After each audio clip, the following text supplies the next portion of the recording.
The courtroom was packed, every seat filled with people, family members, reporters, strangers who had come to watch. The air was heavy, tight with tension and whispers. At the center stood Maya, alone but steady. Her eyes met the man across the room, the one she said had hurt her. His face showed no shame, only cold confidence. From where she watched, the narrator could feel the weight of the moment. Maya's hands trembled slightly, but her voice was steady as she prepared to speak. The crowd leaned in waiting. Some faces were skeptical, others full of sympathy, but all eyes were on her. Then the judge spoke. Instead of calm authority, a laugh escaped him. It was sharp, mocking, a sound that cut through the silence like a knife. The courtroom gasped. Maya's claim, something so serious and personal, had been met with disbelief right away. The judge's laughter seemed to dismiss her pain entirely. A chill spread through the room. People exchanged uneasy glances. How could a judge laugh at such a serious claim? The weight of the courtroom shifted. The narrator's heart ached with the injustice of it all. But beneath the shock, a question hung in the air, heavy and urgent. Would Maya's voice be heard? Would the truth break through the judge's laughter? The story was far from over, and what came next would change everything. Maya's story began quietly, but with a heavy weight behind every word. She told how the night of the assault started like any other, a normal evening after work. She had agreed to meet a friend at a local cafe, but the man she said assaulted her was there instead. He was someone many in the town knew well, a respected businessman, involved in charities and local events, with a reputation that made people trust him. No one expected him to be capable of what Maya described. Her voice cracked as she spoke about the moment he grabbed her, how she felt frozen, scared, and alone. The fear wasn't just about that night, it was about what might happen if she spoke out. Would anyone believe her? Could she fight against someone so powerful? But she had chosen to stand up anyway. Maya's courage was clear, even if her hands shook. The narrator could see Maya as more than just a victim. She was someone strong, even if her strength came with pain and uncertainty. She had fought silently for months, struggling with doubt and fear, but never giving up. The accused man sat silently, his calm face showing none of the guilt the room expected. People whispered. Some looked away, uncomfortable. Others nodded slowly, as if trying to convince themselves Maya's story might be true. The narrator thought about how hard it was for women like Maya to speak out, especially when the accused held so much power. The system often seemed built to protect men like him, making it nearly impossible for victims to get justice. This was not just one story, it was a reflection of many women's struggles everywhere. The crowd's murmurs grew louder, some voices doubted Maya's words, questioning her honesty and motives. Others showed quiet support, their eyes filled with sorrow and hope. The tension in the room thickened, holding its breath, waiting to see if truth could break through the shadow of doubt. The trial began with an uneasy silence. The judge, an older man with a stern face, seemed more bored than concerned. His eyes barely met Maya's as she took the stand. At times a faint smirk appeared on his lips, almost like he didn't believe the seriousness of what was being said. His tone was cold and dismissive, making it clear he wasn't on Maya's side. Then the defense attorney stepped forward. He was sharp and aggressive, quickly turning his questions into attacks. He asked Maya about her past, her choices, even her appearance. His words were meant to shake her confidence, to make the courtroom doubt her story. He suggested she was lying or exaggerating. The way he spoke made the air grow heavier, and Maya's hands clenched tightly around the edges of the stand. Despite the fear that flickered in her eyes, and the frustration that threatened to break her voice, Maya held firm. There was something in her, a quiet strength that refused to be broken. Each question was a challenge, but she answered with steady honesty. The room could feel her courage, even if some tried to ignore it. The crowd's reaction was mixed. Some people gasped at the defense's harsh words, others shifted uncomfortably in their seats. A few whispered doubts, but many stayed silent, holding their breath. The tension grew with every moment. And then, just as the defense seemed to be winning, the mood shifted slightly. Maya's lawyer stood and announced there was a key piece of evidence that hadn't yet been shown. The judge raised an eyebrow but said nothing. There was a quiet stir among the crowd. Whispers floated through the room. What could this new evidence be? Would it change everything? The air crackled with suspense. For the first time, the possibility of truth breaking through the walls of doubt felt real. Something unexpected was about to unfold, and no one in the courtroom was ready for what they were about to see. Maya's lawyer walked to the front of the courtroom with a small device in hand. "We have new evidence to present," he said firmly. A hush fell over the room as the lawyer pressed play. The screen flickered to life, showing a grainy but clear video from the night of the assault. Before the video even began, the judge let out a short mocking laugh. "This is going to be entertaining," he sneered, shaking his head as if he already knew it would prove nothing. His laughter echoed through the room, causing some people to glance at each other in disbelief. How could the judge be so disrespectful? But then the video started.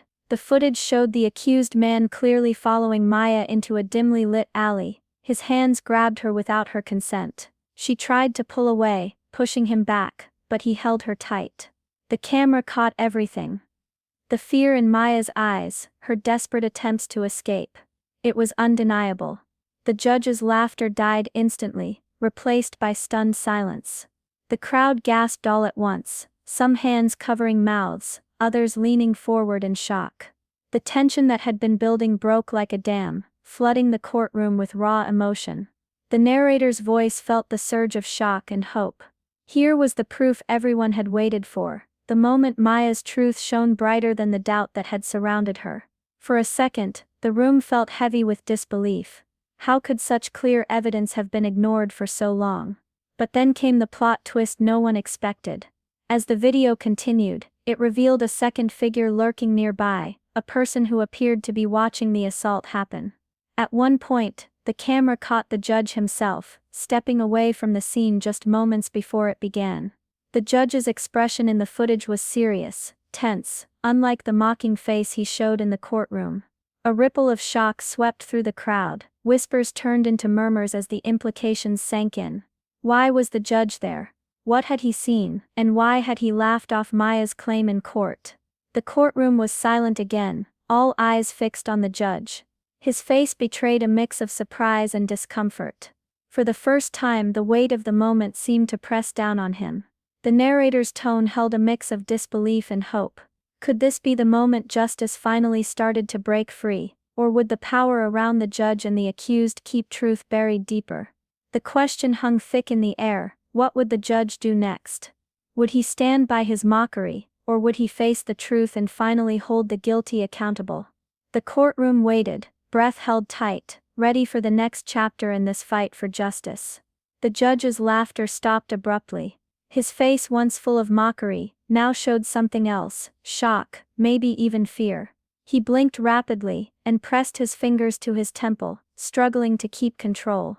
For the first time he looked vulnerable, as if the walls he had built around himself were beginning to crumble. The courtroom felt the change like a wave rolling in.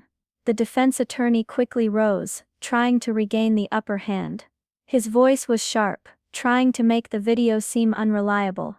"This footage is grainy, taken out of context," he argued.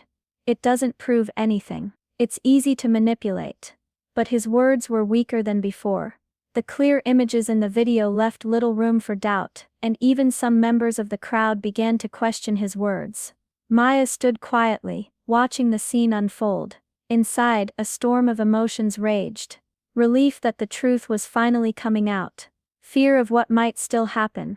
Exhaustion from months of fighting. But most of all, courage deep and steady. She had faced judgment and disbelief before, but now she saw her strength reflected in the eyes of those who believed her. It was a small victory, but a powerful one. The crowd's support grew louder. People who had been silent began to murmur words of encouragement, some even rising to their feet. A few strangers reached out to Maya with gentle smiles and quiet nods, showing solidarity. The courtroom, once divided, started to feel united by one shared hope: justice. The judge cleared his throat, finally breaking the silence. "We will take a recess to review this evidence carefully," he said, his voice serious and less mocking. The decision surprised everyone, but it was a sign that the case was far from over. The narrator reflected on the moment's weight. This was more than a single case. It was a fight against a system that too often dismissed victims, especially women speaking out against powerful men. Accountability mattered. Justice was not just about one trial, it was about changing the way stories like Maya's were heard and believed. But the story didn't end here. In the days that followed, news surfaced revealing why the judge had acted so strangely. It seemed he had been under pressure from influential people connected to the accused man, people who wanted the case to be dismissed quietly. The judge's laughter, his earlier dismissiveness, it all made sense now. This was a fight not only for truth, but against corruption and hidden power. The story closed on a note of cautious hope. Maya's courage had shattered silence, but justice was still a long road ahead. The courtroom drama was a reminder that speaking out took strength, and changing the system took even more. Yet, with each small victory, the world moved a little closer to fairness. The fight continued, and so did Maya. The story of Maya's trial was a journey through pain, disbelief, and finally a glimpse of hope. At first, her claim was met with laughter and dismissal, her voice almost silenced by doubt and the weight of power. The judge's mocking reaction, and the defense's attacks made it seem like truth might never break through. But then, the evidence, the clear video, shattered that doubt. In that moment, Maya's courage shone brighter than ever, and the courtroom held its breath as justice began to take shape. This story is a reminder of the power that courage and truth hold. Speaking up, even when faced with fear and opposition, can change the course of a life and expose hidden realities. Evidence is vital, but so is the bravery to share a story that many want to ignore. Maya's fight is not just hers, it echoes the struggles of countless others who seek fairness and justice in a world that often turns away. It's important to listen, to believe victims, and to demand that the justice system treats every claim with respect and care. No one should face laughter or dismissal when asking for help. Real justice means fairness for all, not protection for the powerful. As the courtroom doors closed that day, the question remained, who truly decides what justice looks like, and will the system ever change to make sure every voice is heard? Maya's story doesn't have all the answers, but it calls on all of us to keep fighting for a world where justice belongs to everyone.